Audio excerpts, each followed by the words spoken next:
Section 117 में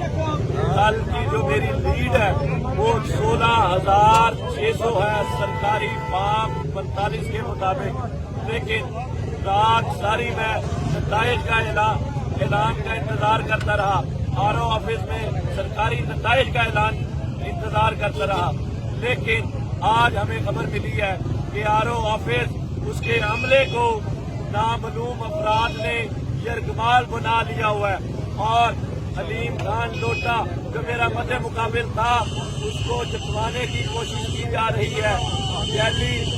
form 45 भी तैयार कर लिए गए हैं। लेकिन मैं इस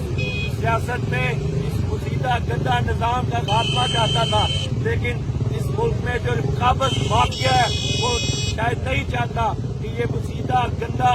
घटिया निजाम का खात्मा हो। मैं अपने तमाम मुकरा भाई और हल्के के कारकुनान से गुजारिश करता हूँ कि मैंने आरओ ऑफिस के बाहर धरना दिया हुआ है, आप इस धरने में शामिल हो ताकि जो कल वोट आपने इमरान खान और उसके सिपाही अली इजाज भुट्टो को दिया है उसका दफा करें और इस जो वोट को चोरी होने से बचाएं।